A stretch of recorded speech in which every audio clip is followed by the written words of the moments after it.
One. Oh, good job, guys. You guys are pros at this. Yeah, we're good. We're gonna have it in harmony one day soon. All right, so first before we start, Oliver, interesting thing. I had someone message me on Twitter saying that they were watching our Minecraft and trying to sync it up, and I kept thinking they were talking about like the video wasn't synced, and I was like, no, it's perfectly fine. What they were talking about is watching both of our videos at the same time and syncing those up, and I was like, what? Oh, right. Well, to see both perspectives, I guess, or something. I was like, that's quite a good idea. Interesting. I've never heard anyone doing that, but it'd be quite distracting. But does make sense. Well, if you had two screens, it's not so bad. Yeah, I guess all those multi-monitor maniacs. I got 3. I've got 1 right now. I have multiple, but I just kind of ended up not using them, so I was like, we'll just drop it down. Yeah. And I don't really like playing PC games anyway, so I'm bad like that. All right, so if you don't mind, I'll just do my intro, and then if you guys want to add your intro later or something, I'll add mine later. If that's okay. I mind. You do mind? All right, well then, Scott, like I always say every time, take it away. Take it away, man. Why do I speak? You can do the intro. I always ask Scott to do the intro. Never once has done it. Not once. All right. Okay, so I guess we'll start off, talk about whatever, and then we can get into whatever. I mean, if we end up talking about whatever, it's fine. It doesn't really matter. No, exactly. Alrighty.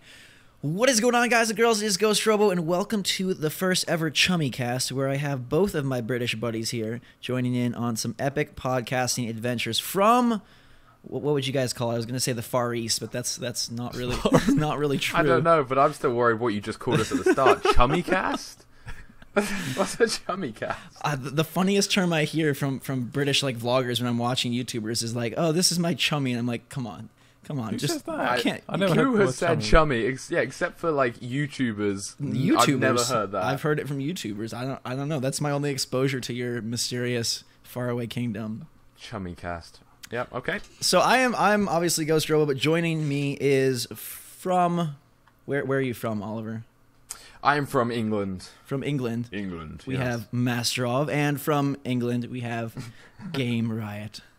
I mean, England's quite a big country. But... Yeah, we're not all in London. Yeah, we're not actually like next. I'm not literally sitting next to Oliver. A big country relative to. It's like I can see Scott out my window. I'm just waving to him. Hello. You guys are using like that old-fashioned Skype where you have the two cans and the string, and you're just. Yes. Yeah. Exactly. That's how we link up here. So how have you guys been? What's been going on? It's been pretty busy recently. You guys have all these events. Exactly. It's just event crazy over here in England, but I wouldn't have it any other way, personally. It's what I love. Scott, on the other hand, you're like, no more events. I'm tired. I can't handle it. I mean, UK's so small, but traveling is just a nightmare. Let's talk about this real fast, Scott. I'm just going to interrupt you straight away. How far did you go today? Today, I went to a wonderful place called Guildford. Which is how far from where you live? I'm not sure about in miles, but it takes me about how long? 2.5 hours to get there. Okay. In terms of like train journeys. 2.5 hours on a train. Now, but I have to get there, obviously come back as well.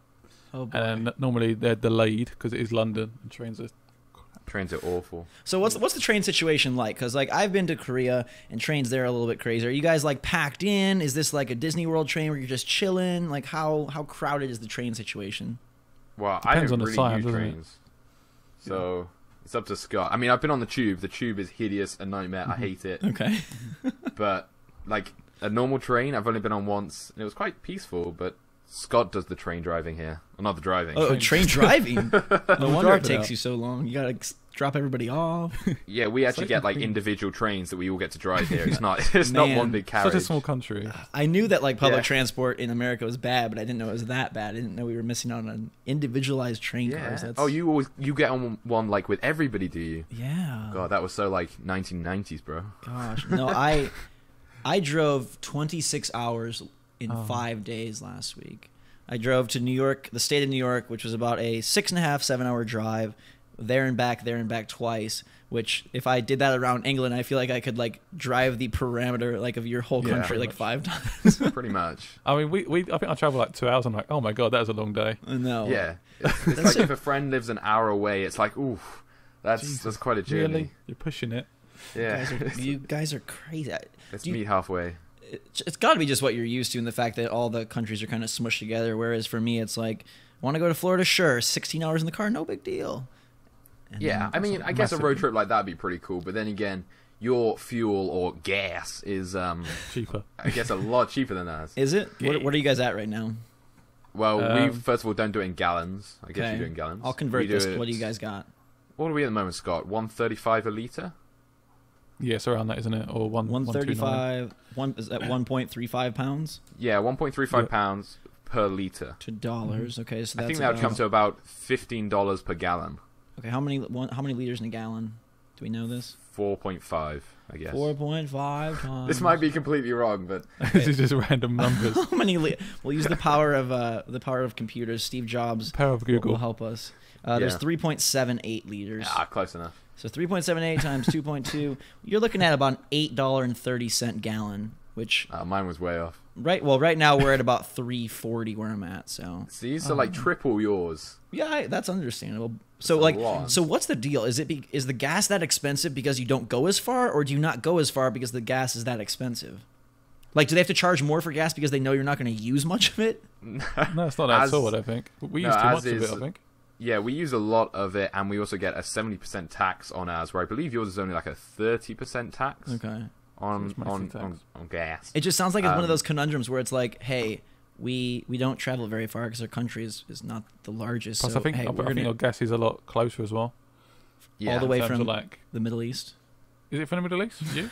We have like some. I think we have some We up have in some Scotland, yeah. but I mean Scotland's a different thing altogether now. Well, gonna be probably. Let's go into that real fast. Just like give me like the 30-second digest. I saw someone posting like a different colored flag today. Is that like a legit thing? I have Scotland, no that's the idea. Scottish flag. Yeah, No, it's no, like no. a different flag. But like leaving the UK or whatever. Yeah, they want to leave. They want Why? independence. What's wrong with you guys? Are you sick? I don't I know, don't know. but it's good for me. It's good money-wise for us because it means that the currency goes up for us because there's insecurity in the UK. Okay. So we get more money for our dollars. So if we were to get like $10 It would from be the worth- US now, Oh. we'd get worth more. So really, I love this at the moment. So what do they have against the UK? Oh, God knows. I have They, no they idea. say we don't treat them. We don't Treat take them like- priority over them. Oh, They okay. think Yeah, we it's take. basic. Yeah, it's like Yeah. we're in school, and it's like that kid has been really nasty to me Really over these popular. past centuries. So you're the British snobs and they're just the Scottish. Yeah, we're the cool kids, I Yeah. guess. So now the Obviously- government's like, oh, Scotland, we give you more money and stuff. We'll help you out, like just to say no to the vote. Right. But, Yeah. yeah. Well, like that's- we're not hating on Scottish people, but No, not at all. it's I mean, the my government. name's Scott, so Exactly, Oh, man. exactly. You're half there. Aren't I think you're gonna have to move if they get removed. Yeah, or at least a bit of you. Some of you's gonna get sucked away. Yeah. Oh. Are you moving soon, Scott? Is that coming up anytime soon? it's taking forever. This solicitors and stuff, it just takes for ages. So- I'm not sure if it's like that in the US. So you're I gonna know you're more of a rent country, aren't yeah, you? more of a move Um, all over the place, rent all over the place. But, yeah. Oh, we're do you like- rent all the time? I mean, not everybody rents all the time, but it's much more common. Like, I'm renting my apartment. I don't know anyone that owns their apartment. And a lot of people, especially in places like California, rent their houses. It's just a much more transient country. I think we move all the time. Oh, and okay. People are blowing money left and right. And Yeah, that's the one thing with renting, isn't it? It can draw your funds a bit. so are you going to be in your new place by Christmas, or what's the time frame? Oh on yeah, that? definitely. Okay. Hopefully October. Okay. Before Assassin's Creed. Hopefully. Yeah. You want to And be Santa What's that Claus. got to do with it? well. You want to be vegged out in your new place. Tell your Okay. girlfriend to go away and just play Unity for like 40 straight hours or something. Fair enough. Yeah, that's true. As we try to wiggle our way back to games, you guys have been playing some games that I have not played, and that's kind of what I want to start off hearing about. Where do we want to go first? Evil Within? We want to start there? Go Yeah, for we it. can kick off with Evil Within. Let's try and scare me here. All right. So, have you played Evil Within, Scott? Briefly, and it scared Right. me quite a bit. Okay, so I'll give you a brief overview. I went to a Evil Within event the other day with IGN, so I got to play a bit. I actually got all dressed up, and I got like bitten and burnt, and it was fabulous. It looked amazing. So what you are, it's a kind of a mindy horror game. You're a police detective, and there is this guy that I don't want to give away the story, so I'm gonna really kind of dull it down a bit. Okay. There's this guy that you don't know if he is real, if he's died, if he's in your imagination, and you're basically hunting for the truth. I guess is what you'd say. If you've ever seen the film Shutter Island, great It's movie. a spooky film. very much like that. Very, very much like that. You know, he doesn't know if he's the crazy one or if they're the crazy one. Yeah, there's that kind of confusion, but it's a real mix between a saw and a kind of a jump scare. So you have bits in it. I don't know if you've seen the trailer, but there's bits where you'll have like your head trapped in like a barbed wire thing. You might walk onto a pressure plate, and all of a sudden, you're falling into like a pit of blades and stuff like that, and you've got to really quickly find somehow to get out of it. So if it's like shoot the motor or grab onto a ledge. But the best thing about it is the difficulties you can put it on. The hardest one gives you no tips. Nothing at all. I hate what you're saying so much right now, because on one hand, like, I'm terrified and I think it's disgusting and I'm grimacing over here, but on the other hand, like, puzzle-based horror is like really intriguing. It's a really intriguing game, and the harder difficulty you play it on, the harder the puzzles are. So it's not just one puzzle for all. Now, is it harder because they remove the tips, or is it actually like modified puzzles? The puzzles change. Okay. Well, do you have an example of that? Yeah, one example was for one of it, you need to find 2 cogs to undo this safe. Okay. And when you find the cogs on easy, you put them in and the safe opens. Okay. But on hard, you've got to like do the code, and somewhere else in the mansion there's a code, and you've got to, if you get it wrong, I think the safe blows up, or it's something like that. Okay. So there's extra depth to it almost. What is the enemy behavior like? Is it more of a like Resident Evil, like slow things that if you come upon them they activate? Is it more of like an Outlast where they're roaming around? Like, what is the combat scenario? How are they set up? Okay, so the guy that actually made it was the person that made Resident Evil 1, 2, 3, 4. Right. And then I think there's 5 and 6 Resident Evils, I think. Not sure, but And they 7. were like different people, and 7, something like that. Don't know the guy's name. I'm going to say Shiranima because he's, I don't know, Japanese, Chinese, something like that. And he basically Shinji had made Mikami it. is who you're looking for. That's the exact. This guy knows it. I was quite close with Shiranima or whatever. I don't know. That so sounds like it's a kind of sushi or something. It does, doesn't it? Yeah. But it's I'll very take 2 similar to Resident Shiranima. Evil. All right, so it's like you're activating them as you approach. Yeah, so the zombies might be eating something on the floor. Okay. There might be dead people, and then they wake up if you get near them. Some of them won't be. And the way to kill them all is you burn them. But obviously you can run out of matches. And if that fails, you've got to explode their head. That's it. Otherwise, they'll just keep on getting back up, like a real zombie should do. So the weapons are just traditional fare? Is it just typical pistol, shotgun? Well, there's the things that I played with. First of all, ammo's very spare. Okay. Like sparse, you can't find it anywhere really. All right. You have crossbows. You can like kind of change the tips on them, so some of them explode. Some of them will, do a lot of different stuff. But it's mainly, you've got your sawn-off shotgun, your Magnum, and probably you can pick stuff up. So you can pick a bottle up and throw it at their heads. And, there's those kind of things in the game, so you can use the environment to help you as well, which is pretty cool. Very nice. Now, the only thing, like, I haven't seen a lot in this game. To be honest, horror is, like, my least favorite genre, even though I do, like, if the game is good, if the premise is good, if the concepts are interesting, like Dead Space, which I know isn't, like, the scariest of games, but, like, I enjoyed that because the mechanics and the interface and sort of the concept was really excellent. Do you think Evil Within has enough there to win someone like me over, or is it like, if you're not into the whole blood and guts thing, you should probably stay away? It's unique. I think you're going to need patience for it, because Dead Space is quite fast-paced at some stages. Right. The first game was pretty slow, wasn't it? And it's gradually, both games sped up over time. Yeah, I think that's it, didn't they? They found out that people wanted the action. For sure. But I don't think the Evil Within really will get that at any stage. If you liked Resident Evil, like the slower parts of Resident Evil, you'll love this game. Is it all within a mansion? Is this like really like proper like scary, or is it like sudden sort of bangs and sort of jump scares? Really, like there's all of a sudden somebody will appear at the end of the room and they'll just start running at you, and you will have to run away because you might not have any ammo for it, and you've just got to run away. You've got to go and hide under a bed. You've got to hide into a closet. The scariest thing was the bit I played was before anyone chased me or anything. I found out I could hide, so I was like, I'm gonna have to use this at some stage. I'm gonna have to hide at some stage. I'm gonna be defenseless. Right. And that was probably the worst part of the game. Just knowing you've really got scary to me. Yeah, knowing you've got some freaks running around, but then you've also got the thought that you could like turn and look at the other side of the bed, and there could be that kind of ghostly figure just lying next to you. And it's like, is this game next gen only, or is it not sure. It's cross.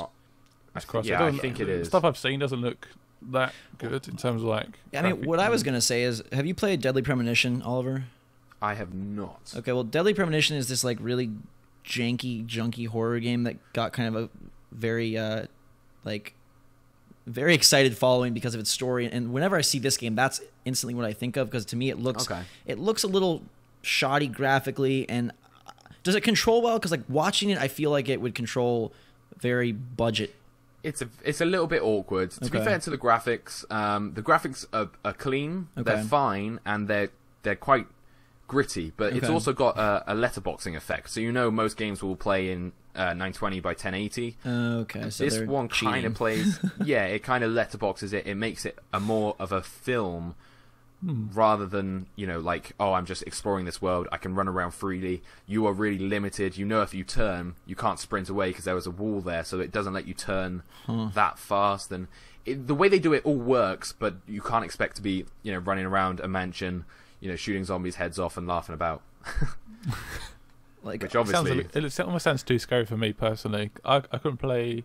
Is it PT or whatever it's called? Yeah. Because I just knew I wouldn't be able to play it. It's those sort of games that I know are sort of probably going to be quite enjoyable, but I just know I can't physically stand it for too long. Like Outlast, I couldn't play.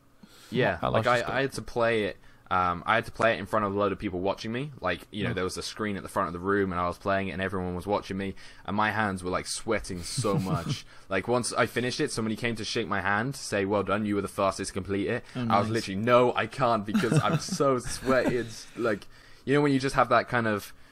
It's the clammy from like not jump scares, but stuff's gonna happen. Mm-hmm. I think I could do this game if it wasn't for the like insane gore / like grotesqueness of it. Like if it was just scary and like dark and like there's some monsters, like that's fine. But what gets me is the fact that you've got like they clearly have some sick mind or something to make some of these creatures. And that guy must have a sick mind. He made Resident Evil, now this as well. Now, like let's talk about that just for a split second. On paper, if you said, okay, Shinji Mikami, creator of the best Resident Evils, is making a brand new game and it's coming to next gen, this would be like a very... And it's published by Bethesda, correct?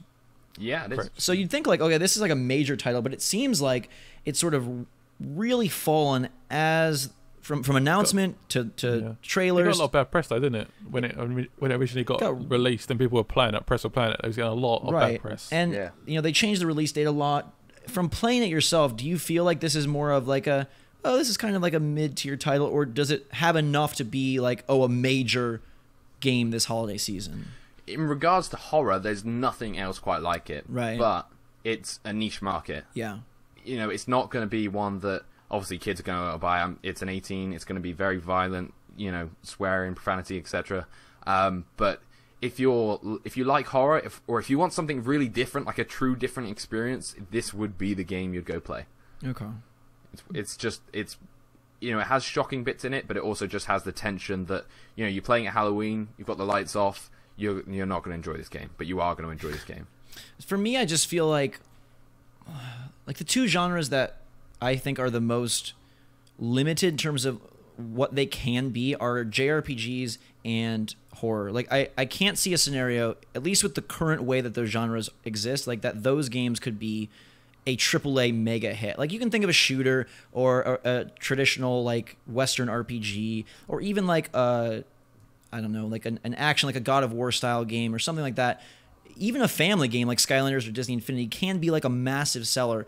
In today's day and age, like the way that they're set up, the Resident Evil style horror game, like do you think it's just like there's no way for that to be major anymore? Do you think there's any way that they could revamp horror to be like, hey, this is a BioShock level or Skyrim level event? Well, like I'm trying to think of the other game, like Alien vs Predator, right? That's coming out soon. Alien Isolation, Oh, I think that's what I meant. Yeah, that as well is kind of another aspect of horror. Have you guys both played the kind of demo briefing of it? Yeah, I have. Yeah. Yeah, that like when you didn't have a weapon, you were hiding from this massive alien. that again was amazing. Now, if they can have that parts of that in the game, along with you're going out and you're actually killing aliens, you haven't just got this one alien the whole time, chasing you and you don't have a weapon, it could be something really good. But I personally can't see horror games ever being, top 10 material for the first weekend. I possibly think they can potentially. Depends on the game. I think if it's got a good sort of focus on terms of like story and stuff, and I think it sort of relays quite well on YouTube as well. If people like PewDiePie are playing it and people like the game, I can't see any reason why they wouldn't go out and buy it. Personally, oh sure, I think it's definitely got an opportunity to be a bit of a wider audience. I think the hard thing is that they're intentionally limiting what the game does because to make it scary and to make it horrific. So you're not going to have like these big gorgeous cutscenes or these massive set pieces. You're not going to have this really fun gunplay for the most part, because it has to be sort of like, if you think about Resident Evil, you think about what you're saying, Evil Within. Maybe that's why Dead Space was more successful, because they did as much as they could to branch away from horror while still staying kind of in this scary realm.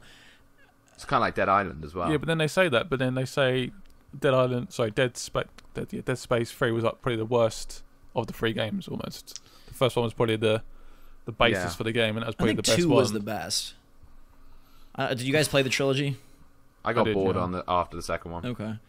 2 is my favorite, then 3, then 1, but that's because I don't like the scariness of 1, and I thought it's much more cumbersome to play. It has the tank controls full effect. I mean, also I think one of the factors for horror is like the success of Amnesia, I think, makes people think of horror as a $20 experience. And yeah, I that's not the fault of Amnesia, but because of that, I think because of all these indie horror games, and sort of, there's never been a horror game that has like, jaw-dropping graphics, or they're always at night, they're always in the dark, and so you're kind of, I don't know. I've heard that Sony Bend is working on an open world horror game that's going to blow people's minds for next year for PS4. So maybe that's the Forest, not the Forest. We don't want people's legs flying. Yeah. But you think of like Zombie U. Did you play Zombie U? I loved Zombie U so much. I found Zombie U quite scary. I didn't think Zombie U was scary because, see, for me, like, Zombie U is not very gory, and also there was never a moment where you were totally the game is structured in a way that you're never really caught off guard that heavily. Like, I'm sure in Evil Within they're going to set you up in certain hallways in specific areas where you're going to be blindsided and it's going to be horrible. Yeah. But Zombie U is pretty open, and you have enough maneuverability, I thought, to... I love the game. I wasn't that... I was scared at the end. You go into this mansion at the end, and that kind of got to me. But for the most part, I liked it, though. I mean, is that game more scary because you can like lose your character almost, and you probably become attached to that character? So it's also suspense between like losing that character and trying to keep it alive is probably what causes almost the panic almost. Like you have something to fight for, whereas in other games, if you die, it's like, I'll just go do it again. I know where they are this time. I love that tension, like the Dark Souls tension. That's great tension. I just don't like the tension when you have a bloody girl walking at you with dark hair over her face. Fear is the worst. I mean, I played Fear, but I think I played Fear because you have a mechanism to deal with that stuff. You're shooting guys, you can slow down time, you feel very empowered, but the trend with stuff like Outlast or Evil Within is to leave you disempowered so that you're more terrified. You more want to run away than like run at them and like destroy them. And that's personally, I'm slightly fed up with the sort of slow movement now with like Resident Evil with the like you purposely making you be very, very slow. It doesn't make any sense anymore. Feels kind of like, why wouldn't the guy run? Yeah, it just feels last gen basically. I think it'll be interesting to see what this open world PS4 game is, because in open world horror game, like I don't even know how that works. How can you make something open world and scary? Because so much of... Well, I find Forest quite scary at times. But I don't think they're talking like that. I think they're talking more like... At least from what I've heard, is like more of like a quest-based open world. Yeah, but but that's how they can make it scary, like the Forest. Like your suspension, you want to stay alive. Yeah, if it is... These guys are like following you. They'll come at any time, and it's just... that sort Sounds like Minecraft to me. Minecraft, God. Jesus. Turn around, there's a creeper. You will be scared. It's amazing how some of those, like, maybe not Minecraft, but stuff like Five Nights at Freddy's or some of these games that have really low budget graphics can still scare the crap out of you just because they know exactly where to push your buttons. Yeah, jump scares. I feel so stupid being 24 years old and getting freaked out, but I can't handle it. I just can't do it. It's quite terrible. Other games that aren't as awful. Scary. You guys also On a nicer played. subject. You guys played Sunset Overdrive. Yes. Yeah. Yeah, I don't talk about this game too much. Guys. I don't much to say. First of all, like I don't. Personally, I'm not. Okay, sold all on right. the game Let's yet. shelve Sunset Overdrive. Let's talk Destiny a little Okay, bit because fine. that's something we have Okay. a lot to say about. Just as a quick little check in, how much of the game have you guys played? Not much. I'm level 20. I'm level like 10.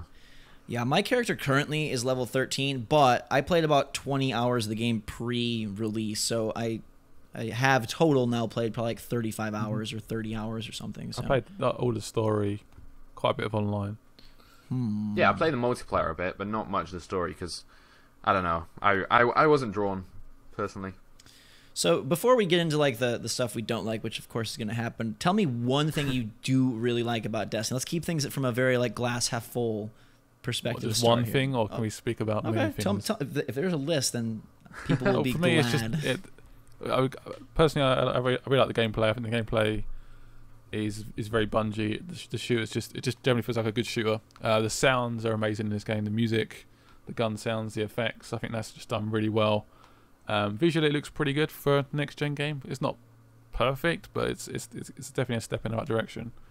But I think apart from that, that's its only good things for me. And then after that, you sort of delve into the game and it's a little bit negative. Do you think the reason we say like, because like just like you said, and I've said it many times, like, oh, it looks pretty good, but like, why are we not getting games that are absolutely gorgeous? I'm trying to think back to the beginning of the Xbox 360, PS3 era, like when Gears of War came out, or Did that take a few years to come out? Gears though? of War was November of 2006, and this console came out November 2005. So So that was 12 that months. was fairly impressive when that came out, wasn't it? Yeah. That was- Yeah. Or stuff like Heavenly Sword that was early on PS3, and people. Heavenly were- Sword was amazing when it came out. Yeah, and My I jaw love the game. dropped with that one. is there anything? Why are we not getting those games now? Like, why do you think? Is it just cross-gen? Do you really think that's what's Yeah, I think holding it's everything back? cross-gen still. Yeah, I cross-gen, think and it- it's so hard, that little fine bits that we're looking for. Uh-huh. You know, I mean, 360 games, they still look great. Like, lots of them look, really good. And it's getting that to, like, photorealism, which I think we all are starting to expect from a game, is really hard. I don't know if you've seen, like, there's a demo for, like, Project Cars or something, and the cars look amazing. Mm-hmm. And if That's we ever cars, look at... though. Yeah, exactly. That's the kind of thing. But I think we look at that and we go, so they can get cars looking perfect. Why can't they get, People. I don't know, Cars a and giraffe? people are very, very different. Yeah. Cars are so because they're literally like Yeah, it's stationary one objects. thing. Yeah, true. I'm surprised that we're still getting a decent number of stylized games as opposed to just everybody pushing for like who can make the first drop dead gorgeous game. There was a gameplay revealed for I think it's called Battleborn this morning. Oh, yeah. 2K's new project, and that is like a weird game to even try to describe. Basically, it's like a MOBA meets shooter meets Borderlands meets Destiny, where you're in teams of 5 and you have all these different characters you can pick from. They have different abilities, and you're going through scenarios kind of like Left 4 Dead, but also kind of like a MOBA where you're killing small things and you're leveling up. Each mission you start at level 1 and kind of go up the tree. But what was interesting about it is that it looks like Borderlands, but if you cleaned that style up and made it more of a futuristic cell shading as opposed to a kind of gritty cell shading. And I thought it was just interesting. Like, before we looked at stuff like Zelda Wind Waker or Borderlands, we're like, wow, this looks so good, and it's like such a unique style. And do you guys think that doing that now is not impressive? Like, is it kind of like, that sort of stylized stuff has been said and done, and we just want photorealism now? I guess it depends if you liked the Borderlands style.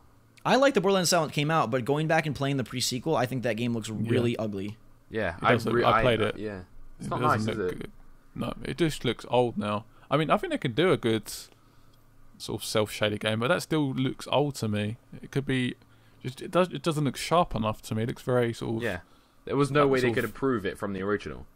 You know, like the original. I think they can. I think it just doesn't look sharp enough. I think it could look. Every gun could look sharper.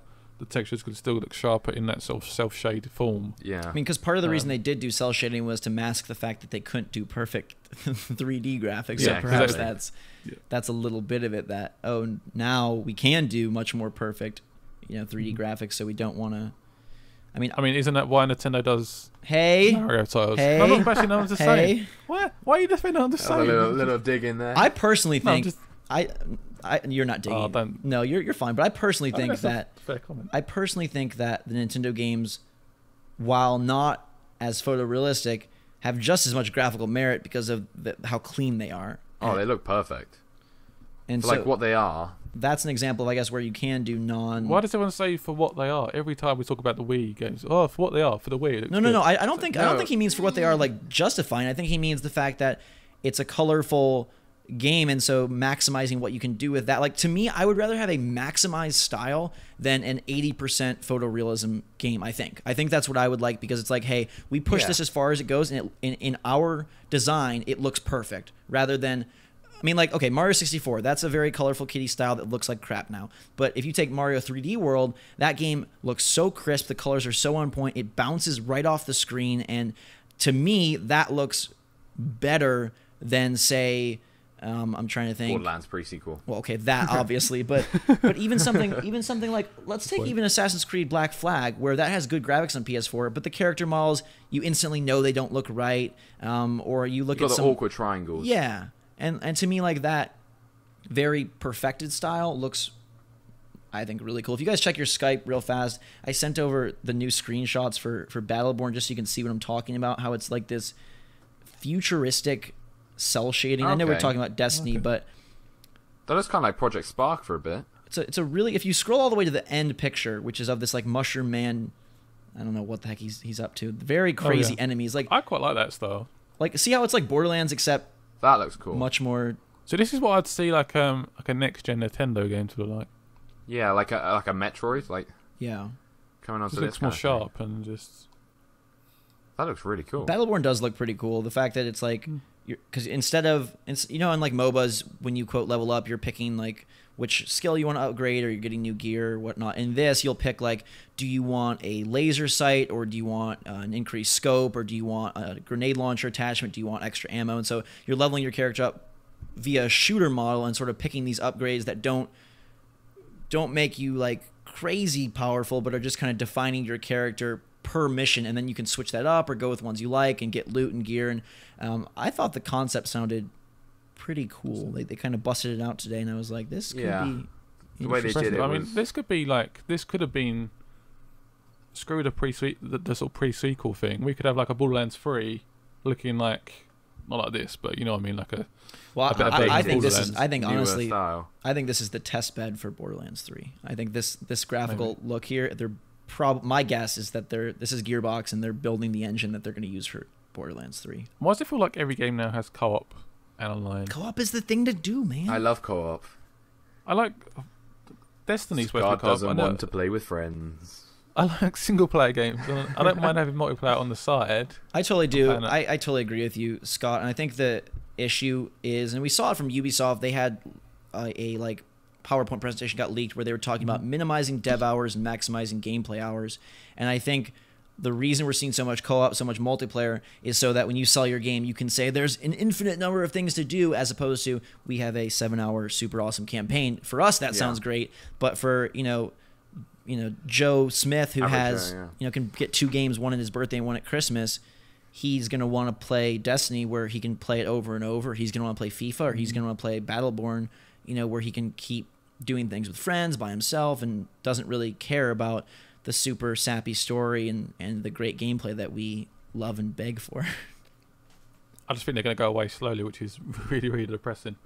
I think it's going to either, one of two things happens. Either me and you and people that like games like that are crazy, and it's just going to become all open world, or they're going to hit a point where all the games are so similar that somebody is going to have to step up and switch things around, because we're already seeing how many games are being announced as open world, how many games are looking and feeling and appearing to be similar, not only in appearance, but in title. I mean, you got Bloodborne, you got Battleborn, it's absurd. And at a certain point, 2 years down the road, if every game is open world, if every game has side missions, if every game has create a character, there's going to be a huge gap for someone to step in and make the next Last of Us.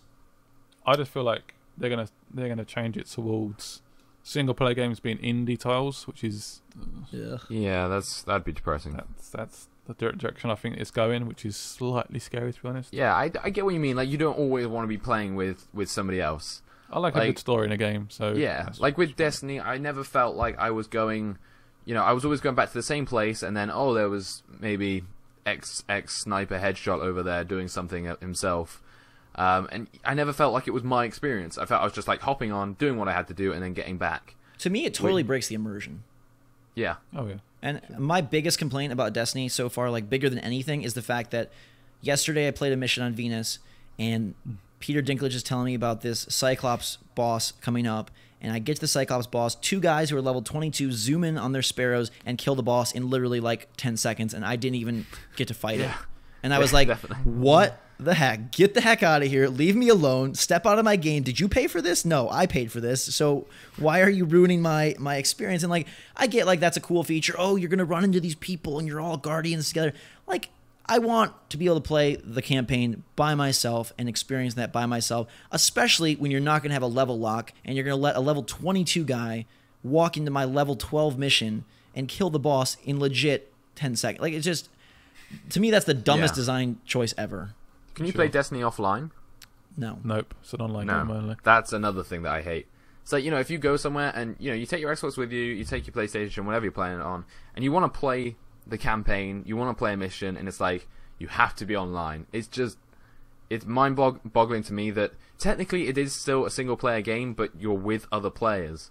Do you know what I mean? You're still getting your own experience, but other people are just kind of intermingling. And I mean, that's an MMO thing that maybe, since we're not all the biggest MMO fans, maybe we don't, quote, get it, but they were trying to make a game that merged the two, merged the Halo-style shooter with more of the open-world MMO concepts, and I think that they just, to me, it feels like... the Halo bit?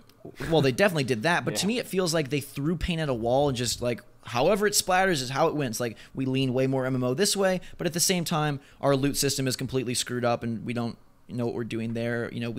We want you to have these epic moments where you're killing these bosses, but the bosses take 30 minutes and all you're doing is pumping. Like, it kind of just, it veers in both directions a little bit, but not enough all the way to really be great. And so what you're left with is this really superstar core of great mechanics and addictive gameplay and a really solid 30-second loop where you kill stuff, you get XP, that's great. But everything around it just feels second rate to me. I feel like someone's got very rich on that game, doing that game, because that does not look like a 500 million game to me. No, it looks like a cheap game almost, the way I don't know. Just the marketing they must have done in the game. I think that's probably the most impressive thing out of it. How they marketed the game, the hype that they were able to build. Yeah. I mean, it was like amazing. There's no reviews out before the game come out. Right. Yeah, and everyone's like, I'm buying it. Well, it's the... I think that was a really wise thing for them to do, actually, with no reviews, because... It's the Activision master plan. That's why, Guitar Hero and Call of Duty were the top-selling games for year after year after year. Because love Guitar Hero. They are the best at selling you a product, and they know exactly where to get you. The thing I just don't understand is I feel like there's a lot of... Halo was like, maybe not the greatest game in the world, but some of those games were received very, very well. And amazingly well. And I feel like it's like a little dent against Bungie now. Well, for me, anyway. I think it's one of two things. One, I don't understand why it feels like they went backwards in a lot of ways. And two, it makes me question if like our obsession with Master Chief and shooters in that time frame kind of blinded us from the fact that maybe Halo was not that great of a... Halo had the best story than bloody... I loved Halo. But you know what I'm saying? Like, do we love Halo because it's really such a great game, or because it was a very intriguing hero story at the right time? Like, it released...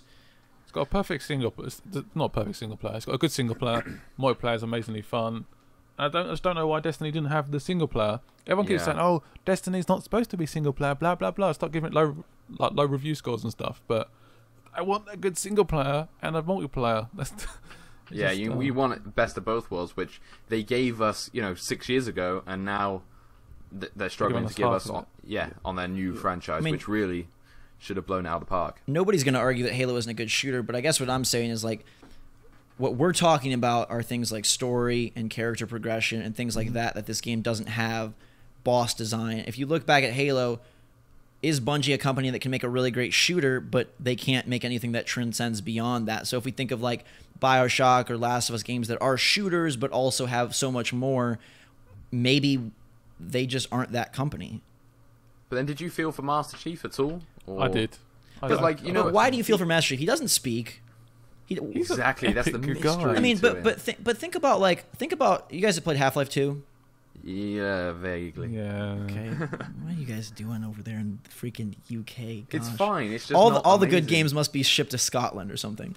Yeah. No, but so in Half-Life 2, Gordon, your protagonist, is a voiceless character and also faceless during the game because it's first person. But they do a really good job of having Alex, who's the NPC girl, interact with you in a way that makes it feel alive and makes you feel for her.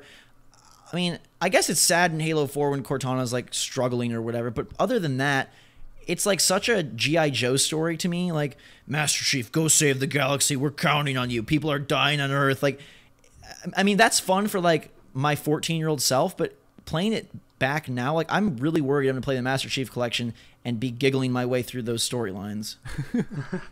I don't know, like, but you know the end of Halo 3, where you're driving and like the ground's exploding. But is it epic because of the story or because of what you're like, the fact that you're driving and you're doing of it? it. because it's Master Chief and you've got Katana. Right, but and the you've story, got but to the go- story you're itself jumping into the stinks. ship. doesn't. I love it. What? Okay, not all right, real quick. I'm not gonna say it's Last of Us, but I'm Tell saying me why it's- the story it's is good. Why is the story Master the Chief. plot? No, the plot though. Not what you're doing, not the levels. The plot. Why is the plot good? This was a long space time ago. guns. Okay. And Guys. my young self loved it. There were space guns, there was stuff running around, and I was this badass destroying stuff. I think it just highlights that Bungie is not a Naughty Dog or a Irrational or Oh, a no, we're not- whoever I don't else. think You we want. ever said we never compared Last of Us and Halo. No, we were just saying. I know, but I think a lot of people, when Bungie came out and said, this is the game to revolutionize gaming, it's going to last for 10 years, we're going to tell this epic story, we've got all this stuff, this character progression. I think at least I did, I bought into that hype so hardcore because I thought in the back of my head, Bungie can't do wrong, Bungie can't do wrong, they're going to reward us, they're going to come through. Yeah, that's literally, I just had someone on my shoulder going, buy it off. Just go. Right, and ultimately, it's like, they got the shooting right, which is what they're good at, and then nah, They missed out. Yeah, true. Like, if you compare, especially like, Uncharted, I think was an amazing story. I sat down as soon as I got Uncharted 3 and I played it through. The bits where you were Nathan Drake as a little boy scavenging, that to me, I preferred that bit to some of the like big exploring bits. Like when I was a little kid running through stealing stuff, it was so cool to be able to go back to a completely different time, which I honestly didn't think they were going to do. But I think that's the kind of things that you said, like Naughty Dog, whatever, brought out of a game. Well, there's no storytelling in Destiny. No. What the heck is this gigantic But orb above Earth? I'm sure it We was don't even know. marketed as a story sort of game, though. I'm sure it was. It totally was. Peter Dinklage was like, like this mystery ghost guy, and we can save the galaxy again. And I'm just like, it was none I of think that. calling it a story is even wrong. I don't think Offensive it's a to story because, like, okay, like I know I'm gonna get hate. People be like, it's not supposed to be Last of Us, it's not supposed to be Bioshock. Fine, but then my next question is, if they made Halo, why are the encounters not Halo encounters in a big open world? Why are the encounters so much worse than Halo encounters? How is that possible? I do not have an answer for that. It's like the enemies just stand there. They either run at you or they stand there, or they throw up a shield. Throwing up a shield is not an interesting thing to fight against. And the bosses are like, I mean, I think the game is fun in spite of itself. It's not fun because of like what you're doing. It's fun because the controls are really tight, and you have that addiction loop, like that you want to get loot, you want to level up, you want to go farther. It's definitely addictive. And it also has the public like mind share. Like everybody's playing Destiny. I notice, I look on my Twitter feed, I see this guy's level 20, this guy's 22. What does that make me want to do? Go be level 20, go be level 22. And I wonder if in a bubble I'd be like I don't really want to face these mobs again and again and again. I mean, But it's the hype that the social media brings. when it says like normal, hard, and like very hard, all it means there is we're going to level up the guys and that's it. It doesn't and add more enemies. It's nothing More to do with health. like the AI being clever, trying to flank you. It's literally just level the guys up and throw more at you. It's not to do with any sort of clever tactics or anything like that. It just feels like a very cheap game to me. That's with what I don't online. get. It's like, you upgrade, you level up, you get, plus 15 damage per second, but as you get that, they get plus 15 health. And it just, I feel I've done everything at the start that I'm doing at the end. Yeah. Even though I'm not at the end, I'm in the middle, but I still feel like I'm going to be doing that at the end. I don't think there's Every mission's the same. It's the same. I don't think there's any real progression loop. They talk about leveling up your character. First off, you have one ability. Yeah. What MMO? I mean, the analogy I gave is like if you're playing Diablo 3 and you had one ability through the entire game. How boring would that get? The fun of that game is that you unlock new skills, you can mix and match them, you can combo them. Destiny would be such a much better game if it even had a few abilities, sort of like Mass Effect. Like, okay, as the Warlock, you can throw this big ball, you can throw up a shield around yourself, then you can, you know, light yourself on freaking space magic and run into people and bulldoze them. Like, give me something to do with my character as I grow it, besides watch these numbers tick up, because then you run into exactly what you're saying, Oliver. Like, you gain some points and they gain some points, so hey, nothing happened. And the progression, all it is a little number at the top of your screen that says 18, 19, 20. It's not really an evolution of your character in really any meaningful way. Agreed. I let the record state that I enjoy Destiny. I want to play more. I'm going to play as soon as I get off this, and I know why. It's because the game is mechanically sound, and that's the most important thing you need for a game. For all the hype, for all the money, I'm like, where did it go? What did they do? Yeah. What design? Like I said, someone got very rich, just going, "Ooh, I have that," and just put it in the pocket and walks off. What happened? What design decisions? For example, like the worlds. Why are there so few worlds? Why are they so? And the only thing I can think of is that not even the worlds. They need to have like. When I first envisioned Destiny, I said I doubted it. I spoke to you directly and said, "I'm right about this game." After the alpha, because there's not enough stuff there. Why is there not Earth? Why is there not Russia, London, New York, Chicago? I mean, if they're all going to look the same anyways, if they're all going to be boring anyways, why not, you know, make a few more palette swaps? It's not like Venus is this dense jungle and Mars is this, you know, underground, really hot, you know, place where you're dealing with sand drifts and stuff. It's not like that. So they all look the same. Why not make more palette swaps for us to play in? And I begin to wonder if just the development of the systems, the development of the servers, all the infrastructure there was so taxing and time consuming that building that whole, whatever you want to call it, took all of their time and effort and focus. And then it's like, okay, now we have to fill it in with something sort of like Assassin's Creed. Like, we built free running, we built, you know, crowds, we built this, and then, the game is super repetitive and kind of sucky. Yeah. My concern, though, is that people are saying, like, oh, it'll get better, they'll change it. But this is a game that they're structuring to be built on expansions and on... I hate that. It's not like, on upgrades. It's not like you're going to download in December the new expansion and all of a sudden it's going to be luscious and full and abilities. No, it's going to be more content to play this in this exact same game. Just more maps, probably. Yeah. Yeah, because if we looked at, like, games 10 years ago, or not even that, like, you know, 5 years ago, 6 years ago... If they'd have gone, oh yeah, here's like half a game, and we're gonna bring the rest out over the next 2 years of DLC, we'd be like, no, just give us the game as one. I really hate it. Yeah. Like, I don't want DLC in the future. Just give me the game, give me all the maps, and you know, I'll be done with it. Whereas nowadays, it's like, we'll give you this, and then don't worry, this will be coming in the first few months, or if you pre-order, you'll get this extra. It's like, just give me that, and I'll buy it anyway. Yeah. The only thing I would say, online, there's a fair amount of maps on there for sure. Yeah, online's fun. Maps. Multiplayer wise, putting on enough modes, and they're not very creative. I think it does a lot of things, but I don't know that it does anything great. Like, I think it's a good game. I think it's a fun game, but I don't think it's a great game. Like, if you told me, do you like Destiny? I would say yes, I do a lot. If you told me, do you think Destiny is a good game? I would say no. I mean, is it game of the year? Is it a game of the year? No, I think it's okay, let me rephrase. I think it's a good game. I don't think it's a great game, and I think a lot of people are like, oh my god, it's doing all these new concepts, so just whoa, as opposed to well, let's look at those concepts, let's look at what it's really doing. And I mean, you compare Borderlands as a game to Destiny as a game, and the hype that Borderlands got versus the hype Destiny got is mountains different, and yet crazy. They're very similar, except Borderlands had way more story, way more missions, way more variety, weapons, way more weapons, loot that makes sense. I mean, I want a Destiny encyclopedia because I don't understand half the things that are happening in Destiny. I don't. Yeah, the end bit is like really, really confusing. I tried to explain it to you the other day, and you still don't get it. The way, like, you level up, you get to 20, which is the level cap, and you got to get armor to level up. Why are they doing this? Why not make the level cap 30? Why make it 20 and then you get these light orb things and you get these strange coins? You have to buy this. It's all because people are bleeding addicted to it. Nonsense. So that's why I keep going back onto it. I guess some people must be. I think it's one grinding, of like I think it's one of those things where if you're like, and you see this in mobile games a lot, you're like, hey, do you want to buy this this legendary cape?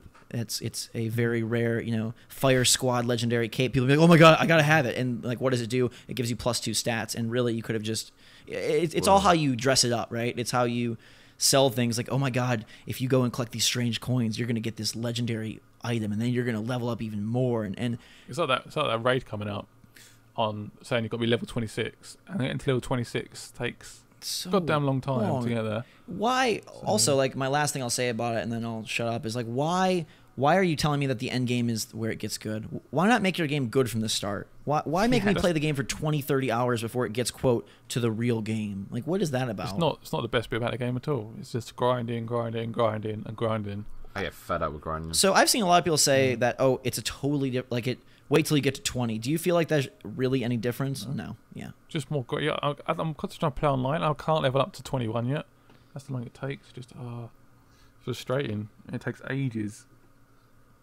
Annoying. It's definitely not cool to diss on Destiny, and I know we've done a lot of that. So let's wrap up once again with one more thing that you enjoy about the game. Oliver, you can go first. The marketing was amazing. Okay, great. That's not very helpful, but all right.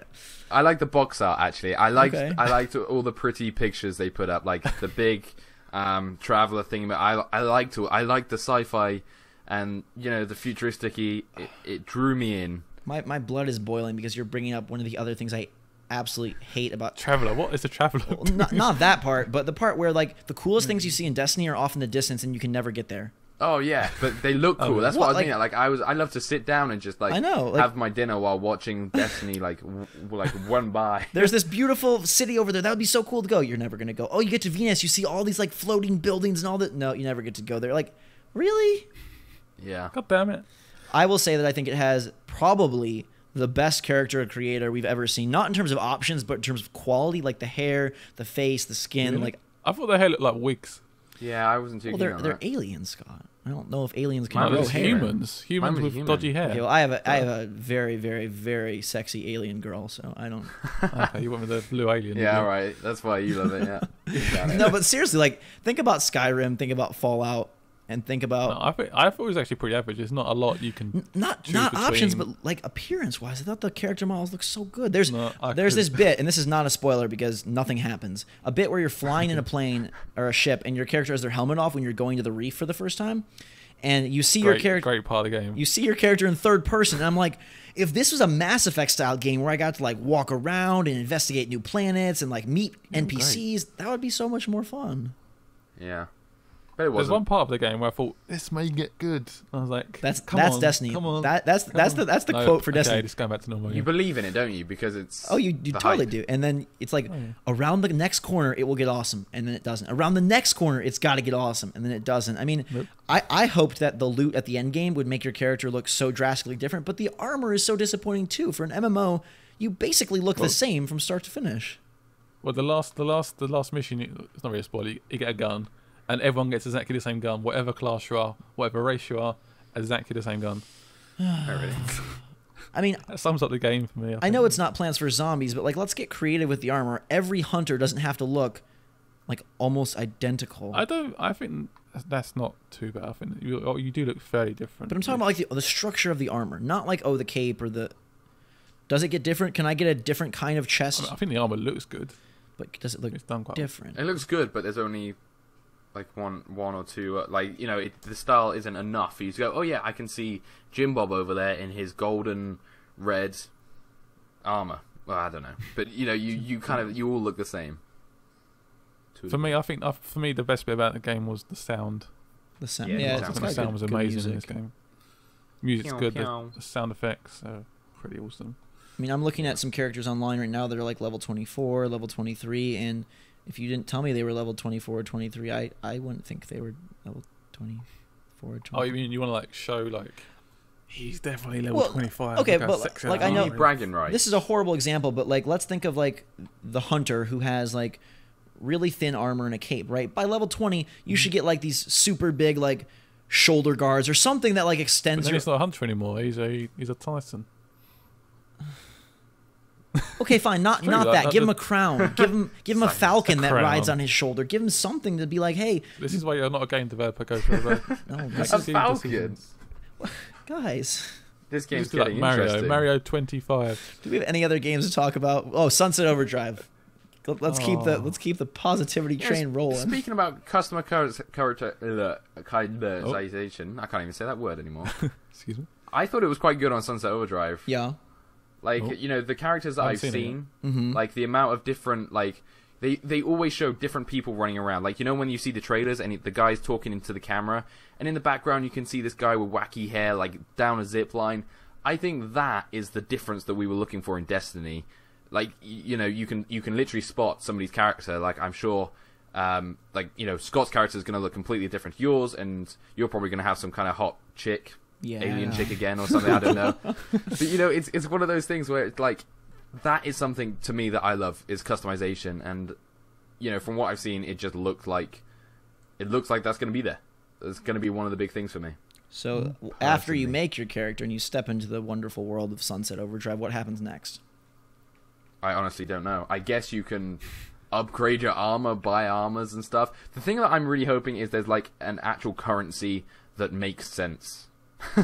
Like, you don't get sparkle dust here and there, and then this other thing over there. It's, you know, you get money. Destiny, you buy money. I have all these different wires and blooms and flowers and like, Yeah. what are you doing? Yeah, it's just one of those things that I think they wanted like a lot of items to fill up a lore book, and then like forgot to actually make the plot. Like, oh, we've got this compendium of 10,000 items that exist in the world of Destiny, and then they like, oh, who's writing the plot? Nobody. Oops. It's September 9th. Well, oh well. I mean, did someone actually write that story? Because that would have taken me about a day. They must have done that. I mean, so Sunset Overdrive though, how does it play? Is it play good? Is it fun? I've only played co-op, but you guys have played single player, so educate me here. So we've all played that little demo that was like E3, etc., etc. Right. And it was great, but I think we all think the same thing. If you stop moving, you die. Mm-hmm. Which is annoying. Which is kind of annoying. It's good, it's fast-paced, and I like fast-paced, but I can't be playing fast-paced all day, every day. I have to be able to stop and, you know, maybe snipe a few, whatever they are, zombies, I don't even know what to call them, juiced up energy drink fools. Monster things. And it's just one of those things that I hope at some stage you do slow down a bit, because jumping on the rails, like we did, what was the mission that was the demo? It was like the big theme park, was it? Yeah. On the so roller coaster. Yeah, on the roller coaster. And, you know, we all got up on the roller coaster, but we were going, I swear, I went around that roller coaster about 20 times before I found out what I had to do. I kept missing the objective. Yeah. I was like, where's the objective? Where's I went past it like 5 times. It was like fireworks you had to destroy. But the guy that did it in the trailer, at the E3 trailer, was just like jumping around. He hit it one shot and it looked amazing. So I guess if you knew what you were doing, you would enjoy it. But because we get, all right, here you go, I'll throw on the demo. Here you go, you got 10 minutes to complete it or whatever. There's not enough time to soak in what we're doing, what can I grind on, what can I jump on, what shoots well. It's one of those games that I think you're going to have to play a bit to get used to the controls. It's not something you can pick up and play and go, this feels right. Yeah, it's one of those games I can't really judge until I solidly have the full game in my hand and I'm playing it for at least a couple of hours. Did you guys get the sense that, like, I hate games where you feel like you're not doing it right, and that's how I felt when I played the co-op part, where it's like very slow as well. Like, I constantly feel like, oh crap, I messed up. Now I lost my level 3. Shoot, now I have to build it back up. Like, oh crap, I fell off again. Oh, I'm going this way. I should be going this way. Oh crap, and like I never feel just like calm about in control.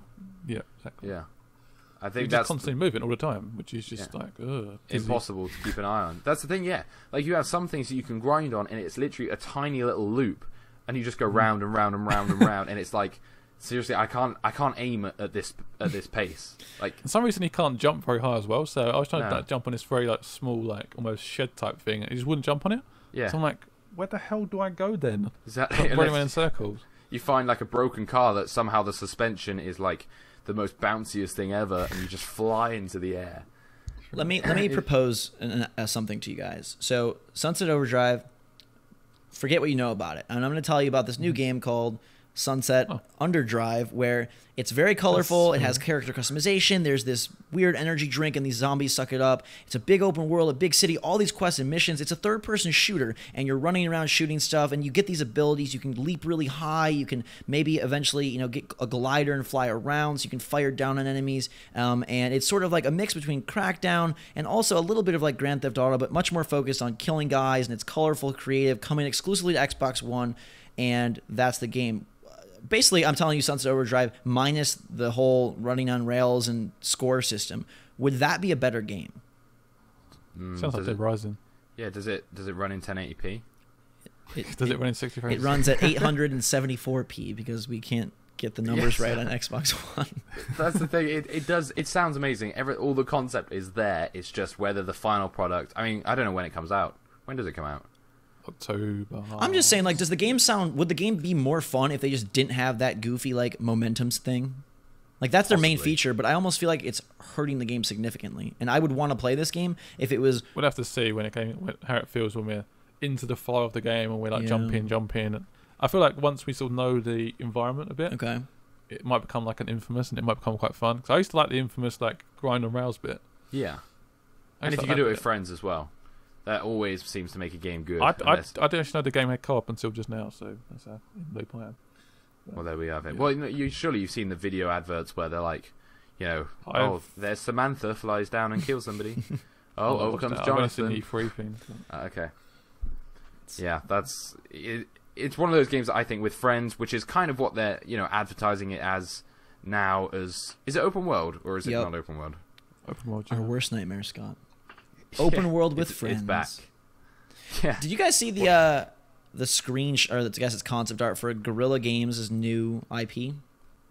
No. Oh yeah, I saw that. It's like a sort of, we don't know much anything about it yet, but it looks very different. Yeah, it's basically I think it looks super impressive. Do you guys like Killzone? Are you Killzone fans or no? Yeah, it's okay. It was. Sound I was like really excited big fans. about the.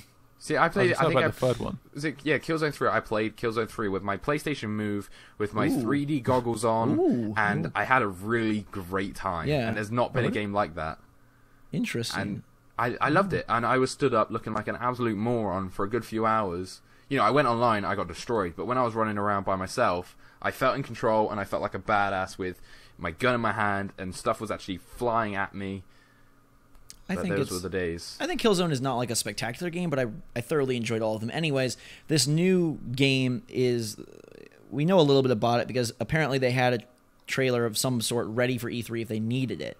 And it's an open world RPG, third person, but the main character is this redheaded girl, and they're not sure if you have to be her or if it's just like she's like the cover art, chick or whatever. Cover art. But it has a mix of draws you in prehistoric combined with sci-fi. So you've got dudes with spears and crossbows fighting gigantic mechanical dinosaurs. You've got a gigantic bearded Viking-looking man wearing a bear fur on his body, holding like some crazy pistol, firing at a dinosaur, and it's like basically mixing a medieval landscape and sort of weaponry, but then all of a sudden you've got Transformers dropped into it.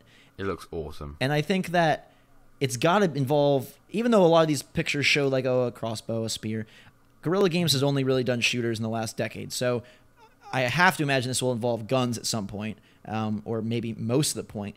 And I was thinking to myself, what if this is the game that we wished Destiny was? Open world, shooter, different skills, leveling up, crazy big environments, next gen only, gorgeous graphics. I mean, if Guerrilla Games does anything right, they make things drip with beauty. And then we can fight these gigantic bosses that are different and varied. Some run around, some just try to stomp on you, some climb in the trees. I mean, obviously this is all just, I'm just imagining. If it looks like those photos, anything like those photos, then I'll throw my money at it. I mean, I just like how different it sounds to me as well. Yeah. I just like the fact that the visuals sound different, the weapons sound different. I just like the sound of it generally. And they were talking more details from the leaker. He was saying that there's lots of towns that you can go explore. There's this sort of tribal system where you're going and like joining different tribes. That it's a gorgeous world like The Witcher. And I mean, This is not coming out till late next year, possibly 2016, with the way delays work. But it sounds just spectacular. I think almost. I mean, I have no idea how it's going to play. It could be horrible and boring. Third-person shooters are a little bit risky, but if it kind of mixed Destiny with Dark Souls with Skyrim, that could be. Yeah, a bit more Skyrim in it would be nice. Bit more. Definitely. I want Fallout 4. Do you? Yeah, I agree with that too. Do you think they're gonna? Badly. Do you think that they'll evolve that game in many ways, or do you think it's gonna just be a prettier Fallout 3? I'll happily have a prettier Fallout 3. Would you really? I love Fallout 3.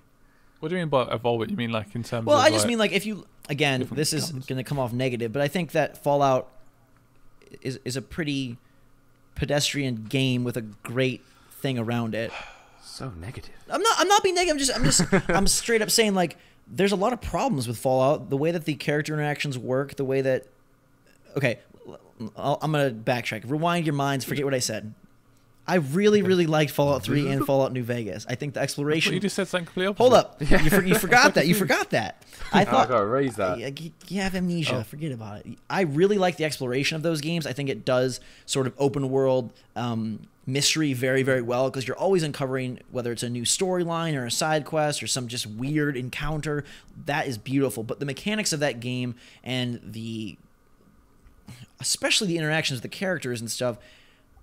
I think that would look really not so hot on a PS4 or an Xbox One. Just straight up character portrait standing there and you pick dialogue. The way that the gunplay works. I love that about it. That really... It sells you. The shoddiness sells you. No, I love that, and I wouldn't have had it any other way. You know, you run up to somebody and they just look at you and slightly turn until you speak to them or something like that. But it was more once you knew that was the game, it did not bother me at all. Usually, I'm an absolute graphics whore, and I want everything to be perfect.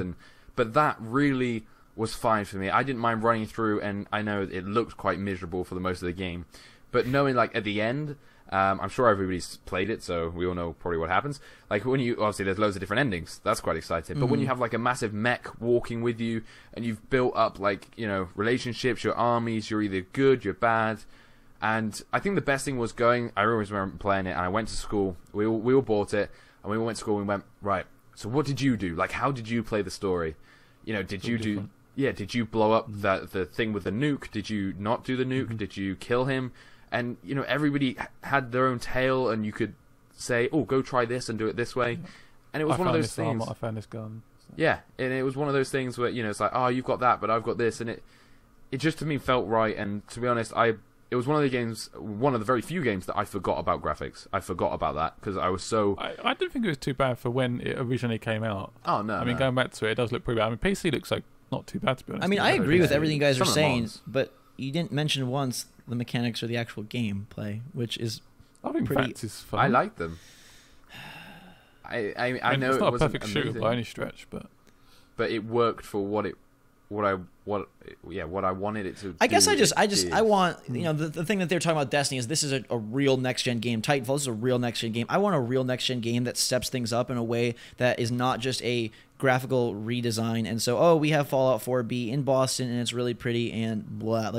When are we going to get a game that sets itself apart in the same way that Gears of War sort of redefined third-person cover-based shooters for that generation? Or you can call about a number of titles. When are we going to get a game that really sets itself apart instead of just being a step up of a sequel that has a prettier face? I honestly don't know yet. And I think Fallout 4 could be that game. And so that's why I was asking you guys, to me, if I think about, let's compare Mass Effect and Fallout, very different games, both very good. I think of Fallout as the one with the more intriguing tales and the more memorable moments, but with sort of crappier gameplay. And Mass Effect is the more polished game with maybe less memorable. I mean, it has some memorable moments, but it doesn't do exploration. It doesn't do mystery. It doesn't really do that as well. And just wondering if we could smush them together and have a really polished game that still has the intrigue and mystery. I mean, New Vegas had a lot of problems, so many bugs, crashes left and right, and it's But it's arguably, some people say it's better. Right, that's what I'm saying. Like you guys are kind of saying, the. I prefer Fallout 3, but I think a lot of people I prefer Fallout Vegas. 3. New Vegas, I actually skipped across. Did you? I really hated Surprising. it. Wow. It was from the love of Fallout 3. I was so hyped for New Vegas. I think I got to the bit where did you get shot by someone? Quite early on.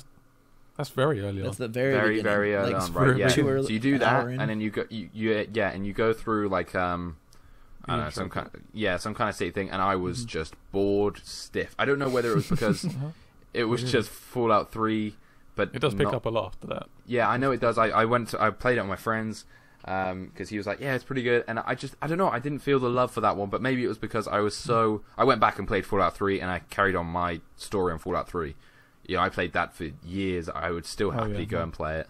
I played all the DLC despite the fact it was all broken. Oh, the DLC was awesome, but awful at the same time. I think also like this is I differ from a lot of people on this. Whereas like to me, I connect much more with a character who has a personality and voice already versus my silent own character. So like I felt much more for the Mass Effect lead as opposed to the Fallout lead, where I know a lot of people like put their own personality into it and kind of really get into that. I feel much more detached from these sort of open world created character games as opposed to like, you know, more of I the agree. third person. So I agree. Like Mass Effect 1 and 2, I think really got me sort of attached to my character, but I think 3 just pulled it away very, very quickly.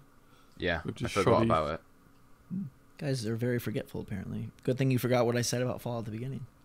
Another quote about this game, which is currently being named like Horizon, this Guerrilla Games game. The dude who's supposedly seen it says, there's a dedicated single player, like big focus on single player as well as co-op, which is exciting. Gorgeous landscapes, snowy tundras, jungles, vast savannas, open world comparable to The Witcher, cool weapons, villages and towns to encounter, tribal societies to join, and that it's been in development for 3 years, and Sony has put a lot of money into it. So Sounds good. sounds Then I like the sound of Lost Planet when it first came out. They made 3 more of That's a- That one's those. even worse. That feels like it was like a lifetime ago. Man, Lost Planet 1. I don't even remember Yeah. how old I was. It was amazing when it first came out. It's like, whoa, what's this? What's this? And we all played it, and we were like, yeah, it's like, what did I just waste my £30 on? I had that. I remember games were like 30 quid. That was lovely. I had that snow effect and those giant Yeah. creatures and Whoa, you leave a footprint What for was like the- 2 seconds? what was that thing called? Like his grappling hook that really wasn't a grappling hook. It was more of just like a Oh, it's just, claw yeah. thing. Like you couldn't It really was just useless. go anywhere. Ugh. Absolutely useless. I mean, do you think we'll look back in a couple of years and you know the current crop of games, stuff like Destiny, Infamous Second Son, you know, I don't know, throw some other games you guys have liked this past year out there. Plants vs Zombies God, Garden that's Warfare. hard this year. It's got to be one for me. I love that game too. Scott, I can't think of any this year. any games you Well, like? this year or just generally? Just this gen. This, I mean, like I guess it doesn't even matter, but like even stuff like Unity or whatever. Are we gonna look back in a few years in the same way that we look back at Lost Planet, in the same way that we look back at Perfect Dark Zero, Cameo, and be like, wow, those games really, really stunk. Or like Titanfall. Titanfall. Oh, man. I think we already know these games stink a bit. But you know, we hence look no one back and plays like Titanfall. are like, like to me, with the, even though they're not the greatest, the polish level on Infamous or on Titanfall or whatever, like to think that in 3-4 years we could look back and be like, wow, that was crap, is kind of super exciting. Well, it could go downhill even more. No, don't say that. Don't say that. Gosh, no. Hopefully stuff will start popping out like, oh yeah, that's where it's at, and then other people will be going, okay, we'll kind of tend towards that rather than. I mean, I think we're gonna hit honestly, Go ahead. what's your like game of the year this year? I mean, there's not really been much. Plants vs Zombies for me. I've had the most fun on a game since probably Modern Warfare 2 on Plants vs Zombies. Fair enough. I think it's got to be, for me, either Plants vs Zombies or Mario Kart 8, which is interesting because they're both dedicated multiplayer, games that have just a little. I think it's hard, isn't it? If it's time spent, then it's got to be Clash of Clans. Like, as in mobile games. I know we don't talk about mobile games as games per se. Right. But if I was to say, what game have I played the most and have drawn me in, like, it's still Clash of Clans. Is that just addictive, or is that more of you do actually enjoy your time on it? Oh, really? You're addicted to it. You don't put it down. And everybody, my brother, my girlfriend, was all like, when I played it, "Oh, that looks crap. What are you doing there? That's awful." I sat them both down. My brother in the car. Half an hour. I said we had to get home. I said download Clash of Clans because he wanted a game to play on his new iPad. Right. So I was like, download Clash of Clans and play it. And he did, and I'm pretty sure he's next door playing it right now as Oh, I speak. jeez. And Charlotte is also always asking me for troops and, oh, am I doing this? How should I upgrade my base? You just get hooked. It's dangerous. It's dangerous. And it can cost a lot of money. Don't get me wrong. I've probably spent like £4,000 worth of sponsors money. Sponsors money. Sponsors money. Do we all agree that AC Unity is probably going to win Game of the Year? No. I hope so. Unless something goes wrong. I think that I don't like Assassin's Creed anymore. What about? Do you like 2? I loved 1. I loved 2. Okay, so this is. I hated everything in between. Hated Brotherhood. Yeah, everything in between 2 and now I did not like, and so I'm like, I've seen this game a couple of times, and I'm so hopeful that they can really revitalize the franchise. If not, I think they should probably trash it because they've already made 10 games, and that's like. I can't believe there's 2 coming out this year though on the same day. It's crazy. What's coming out? 2 Assassin's Creed games on the last gen and current gen. There's Rogue for 360 PS3. Both different games. Yeah. Oh my god, seriously? Yep. And I mean, I think that Advanced Warfare legit has a chance to really steal. I think it looks great. The spotlight. This is the year that if Call of Duty is going to make a mark, it has to be this year because there's like no other shooters out. So bad though. The what? The pre-orders for this game are. Yeah, but still, like I'm just saying, what are people going to be playing Christmas break for their multiplayer fun? Like, is Destiny going to last 3 months? No. People. I thought it would have been Evolved, to be honest. Evolve's not there. It's February, so it's like Advanced Warfare has this window all to itself, and like you guys' job at Eurogamer is to go play it and tell me how it is because I'm so jealous that they didn't have it at PAX and I haven't seen it yet. I haven't played it yet. I'm pumped. AC what about Unit's not going to be playable. Battlefield is not this year. Hardline is delayed. It's next year. Damn. And I think like next spring is when we're going to really start to see. I'm like predicting a next gen. Sort of like the revolution of next gen is going to really be when you have Bloodborne, when you have Batman now is stupidly delayed, but The Witcher 3, Evolve, and then Batman. I think like Dying Light. That quarter FIFA 15 with those extra crowd graphics. Guys. And grass. I mean, personally, I think that quartet of games and then Quantum Break, whenever that comes out, I think that will really push next gen as like, hey, it's here. We know what we're doing. Finally. I've heard from some other like whatever journalists or sources that people were nervous about throwing money behind next gen because they didn't know how it was going to sell. They didn't know if the market was wanting a new console. No, it's changed. And now that's changed because amazing, they've sold so many. They're really starting to throw money behind a lot of projects. So 2015 should really normally like around this time we'd be getting the good games, but now it's actually going to be delayed 6 to 12 months. So next year we'll really see the fruits of sort of the next gen consoles. I think every publisher was really nervous before the next gen. Yeah. They were like, do we really want to do a game on this console yet? And they probably saw the sales of Wii U as well, which probably didn't help. But my poor Wii U, my baby. Mine's still sat proudly. Mine's still getting dusty. Yeah, might getting dusty, but still. I'm gonna fly to England and play these games with you, Scott. That's fine. We're gonna play Mario. Speaking of that, just a quick note of a game that I actually really enjoyed: Super Smash Brothers. Mario Kart. No, I do love Mario Kart, and the DLC coming in November is my most anticipated game of the fall. Which take that for what you will. It's a statement on the fact that none of these games are that exciting. I mean, Assassin's Creed, but like Dragon Age 3, I feel like I don't know where the thunder behind that is. They clearly haven't found any. And then I mean, it's Advanced Warfare, it's AC Unity, it's anything.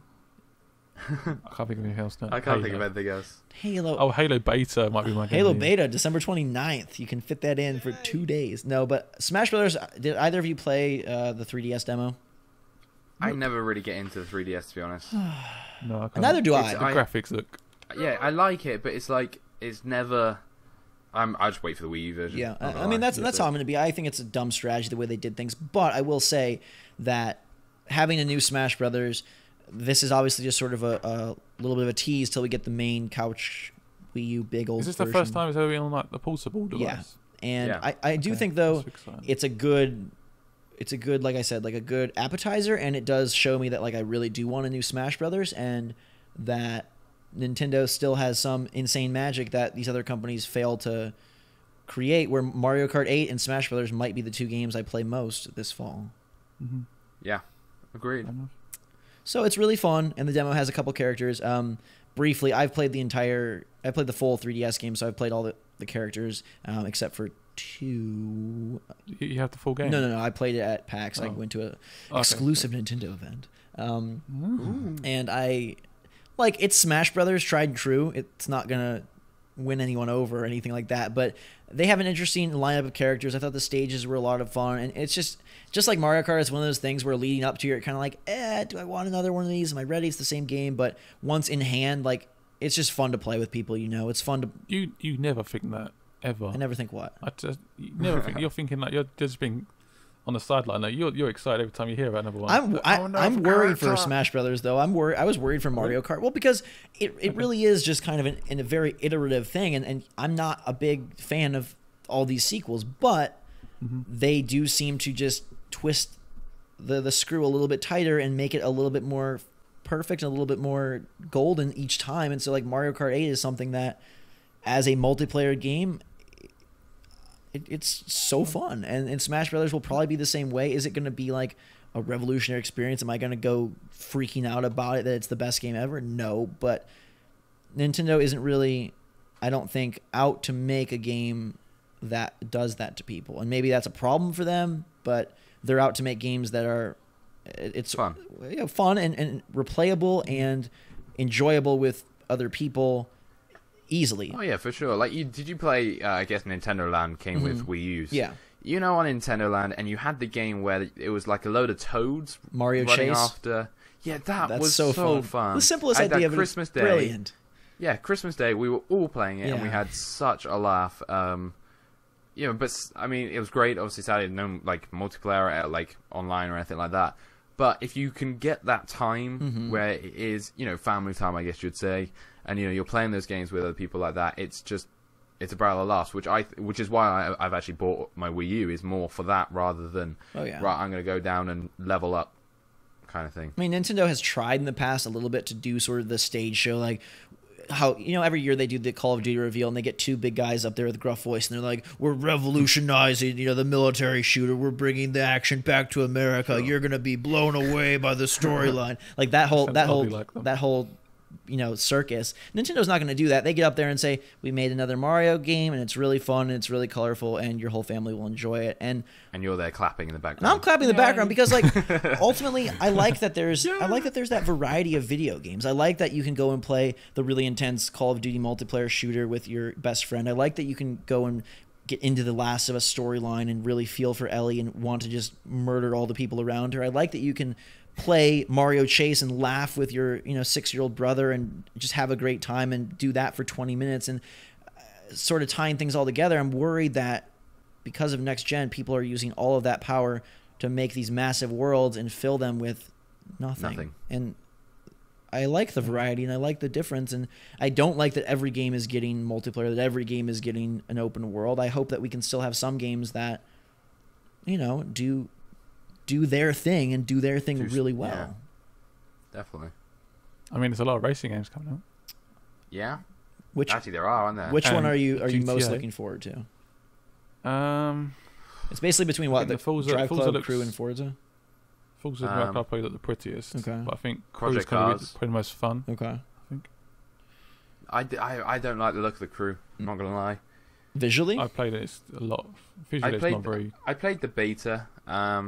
Did you play the beta, Scott? Yeah, I played quite a bit of it now. I played some PvP yesterday, and it was a lot of fun. Yeah, I can't quite feel. I don't know. I don't quite feel. I've always been a big Forza fan, and Forza Horizon 1 was. I don't know. It was just amazing. I really liked it. The kind of free roaming of Forza was great. And the demo that we've played of Forza 2 is that on a next scale. It's just prettier cars. Bigger things. You can cut across grass now, which is huge. No more invisible barriers or anything like that. But then, I've seen other games, and it depends what you go for on car games. Like, some car games, you think of car games, Mario Kart, it's great fun to play, but it doesn't look great in a car perspective. But, some games, Project Cars, for example, the trailer they just released for that looks perfect. But, as you said, Scott, they're cars. They can't, once you've got one shape, that's it. You're done. Because I got Project Cars. It's like an early access thing I got ages ago. Part of some weird thing, but I can never get it to look anywhere near the trailers. I don't know why. I got everything set to max. I know why, because there's a freaking trailer. Yeah, but they said literally to my face, this is taken straight from the PC version. I'm like, it doesn't look like my version at all. I've got everything set to the max, frames per second, fly at the roof. I'm not scared to look like that at all. I guess that's always the hard bit, isn't it?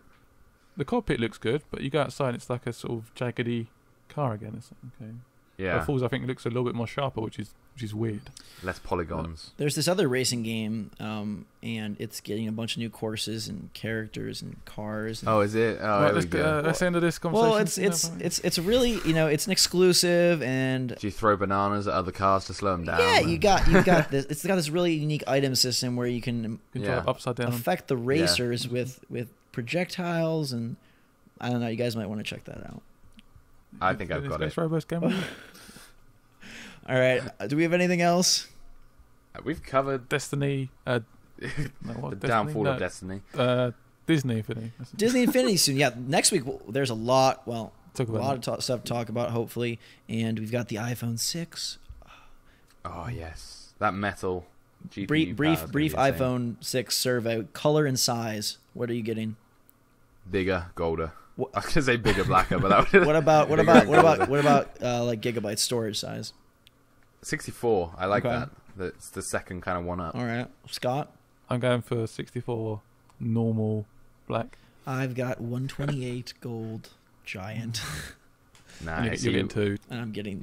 Well, I'm getting them both so I can decide which one I want, and then. Yeah, same. Like it's, I guess, a sneaky move, but you can just sell the other one and. The problem is if you get the Plus though, and I don't know if you have an iPad Mini. I do. Then your iPad Mini will come very much pointless.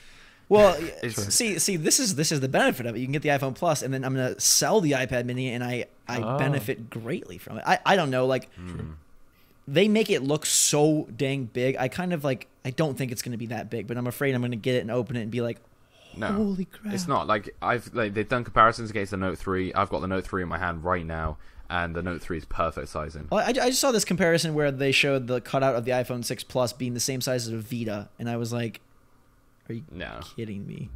They're not. Okay. They're not. Well, it is, but it's just. It is, but it's not. It doesn't feel like it in your hand. Like holding the Vita, when you had to do the awkward sideways games on the Vita, right? It's not like that at all. Okay. Can you put it? Can you put it in your pocket, you think? Yeah, I can put my Note 3, which is just a little bit bigger, in my pocket, happily. Okay. If anything, it depends how big your pockets are. I mean, I guess. I was looking at, I have this case where I put my credit cards and license in the back of the phone, and on the iPhone 5, it takes up, I'd say, 80% of the phone, and I looked at the same case for the iPhone 6 Plus, and it honestly looked like the tiniest little square in the center of the phone. I was like, holy crap, but it should be fun. I couldn't carry that around. I think the iPhone 6 is a good size, personally, but 4.7, isn't it? I went from the iPhone 5 to the Galaxy 4 back to the 5S because the size was like great for like watching YouTube videos, for doing some different things, but ultimately I was like, it's too big, and so I wonder if I'll feel that way with the. You won't like the Plus then. But maybe I'm a changed person. I'm older now. Things are different. You can hold it sideways. There's landscape mode. I mean, is there any specific feature that you're excited for the phones or no? Metal. Slow motion. Metal? Yeah, metal. Oh, the phone being metal? No, not the phone being metal. Oh, bless you. Oh. That's so cute. Basically, with the new update, with the new phone, there's a new thing called metal, which is making me feel so dumb. Which is like it's like an internal processing power thing where game developers can take power from the GPU, which is I have no idea what it is anymore. I can't remember. And it can take part of the A8 processor and really create, true 64-bit architecture, console quality games that they didn't have in the old ones. So the next one has already got a few games coming out. I don't know if you've heard. Vainglory is like a MOBA for the iPhone, and it's meant to look like, I guess, the same as Dota 2, but on your phone. And it's one of those things that if developers get their hands on it and they can really play around with it, that's a big thing, especially for the mobile market, especially for mobile games. That's a big thing. Scotty, any feature you like? I'm looking forward to the camera. Yes. The camera, the slow motion camera. I'm wondering how good it's going to be, because I I recently got a Sony like digital camera to sort of be my YouTube camera, and that drastically improved my quality over the iPhone 5. So I'm wondering if the 6 is going to be able to match that, or if I'll still need to have the separate camera. Yeah. Separate camera. Probably. I don't understand why the megabytes haven't gone up. Megapixel. That's a thing that someone always, like the Android people, always mention. It's still 8 megabytes. It makes a difference, but it doesn't make a difference. That's the thing. You know, you could if you have like I have a 22 megapixel like DSLR, but if I put a really crappy lens on the end of that, I might as well be shooting from my 1.3 megapixel Nokia. Right. Whereas you know, if I had a really good lens on it, it would beat. Yeah. You know, it's all about, I guess. I think it needs to be a little bit more though. Yeah, I agree. A little 12 bit more. or something. So you can blow the pictures up a little bit. You can't really blow up 8 megapixels. We can. But well, now they've got focus pixels and magic dust and I don't know. Optical stabilization. Only on the iPhone 6 Plus. Yes. Oh. Wow. I just hope it doesn't wash stuff out. Like, I'm amazed going from... If you just record on your iPhone, it looks fine. But if you go from, like, a real quality camera to the iPhone, you're like, holy crap, that's not even what the room looks like. It's not even what... You know, the colors just are so... I don't know. Does it still shake? Like, so, do you know when you do the iPhone 5S, if you, like, record it, like a vlog or something, it will be shaking. Mm-hmm. Yeah. Does it stop that at all? To a degree. I don't know if you saw the advert. It's somebody cycling along like a dusty path with their friend, and they're recording each other. Oh, that's cute. It looks fine. So yeah, he's holding it in one hand, and I guess when you're cycling, it'd be pretty bad, and it looked perfect. Yeah. But I mean, the photos they've shown us so far from the phone look like amazing, and they say that it's true and untouched. I don't know. Is that why it cost me £600? Yeah, exactly. Did you guys have trouble pre-ordering, or did you get it all okay? Got it okay. A little bit of trouble, but I got it in the end. I was just sitting on Apple refreshing. Yeah, I got an iPhone 4, so I need to Oh, upgrade. dang. Then you're going to be like, this is oh my God. Wow. Yeah. You're going from like a old brick to like a brand new, beautiful... iPhone 4 was probably the last best looking phone. I think though, when you get this in your hand, you're going to be like, go back and hold your iPhone 4, because this happened to me with the 5. The weight of the 4 and like the chunkiness, if use the 6 for like a week and then go back and hold the 4, and you're going to be like, how did I even use this? How did I use it? I got an iPad recently. I never owned an iPad. And that freaks me out every time I switch back. Yeah. Yeah. I'm literally like, whoa, Jesus. This was small. But, if you guys would like more glorious talk about Scotland and about iPhones and about trains that you drive by yourself, definitely leave us a like on this video. Go check out Master of's channel and Game Ride's channel. Links in the description below. Follow us all on Twitter, by the way. We talk about interesting things there, and it's the best way to get in touch with us. And hashtag banter. Exactly. And I mean, Zach's been tweeting during this podcast. I have been. So there's the power of Twitter. Do you ever feel like you're just on like Twitter like way too much? Like, I find I'm obsessed with YouTube and Twitter. Like scrolling down for new updates. Like, come on. I need, like, what are you saying? What are you thinking? What's going on? Anyways, we want to know what you're saying and thinking. So follow us on Twitter. I'm at twitter.com/GhostRobo. These guys are at Master. Oh wait, what am I? Master underscore of mine is. Is it? I don't know. Oh, it's Master. This is great. Wait, are we doing Twitter? We're doing Twitter. Okay. Yeah, Master underscore of. I couldn't get Master of because somebody took it. Dang it. Damn it. I hate that when I go in, like, I'm trying to be Ghost Robo, and they're like, it's taken. Oh, the Ghost Robo is taken. Oh, Ghost Robo 13 is taken. Oh, I'm like, guys. Yeah. Can I just call up Obama and have him reserve this for me or something? Like, please. I wonder if he's got, like, at Barack or something. I'm not sure. And Scott is just at Game Riot Army. Yes. On Twitter. Well, it's been a pleasure talking to you fine chummies from the great land of the UK. And this has been longer than I expected. We'll have to do it again sometime, whenever that will be. Hopefully. Maybe next week, maybe next month, who knows? Maybe next year. But we'll have a lot to talk about in a couple of weeks after the events and. Yeah, and then there should be hopefully some good games coming out. We don't have to poo-poo Destiny and. I mean, I like Destiny. That's the final words I want to say. So when people go to comment at the end of this video, they hear me say, "I like Destiny." He hates it. Everyone say that you like Destiny. On the count of 3. 1, 2, 3. I like... Guys. I'm really not that keen on it. Okay. Well, these guys hate Destiny, so go on their channels and harass them and tell them that. It's mediocre. All right, guys, girls. Thank you so much for watching. Thank you guys for joining us. Until next time, drink some hot chocolate, and we'll see you all later. Toodaloo. Toodaloos.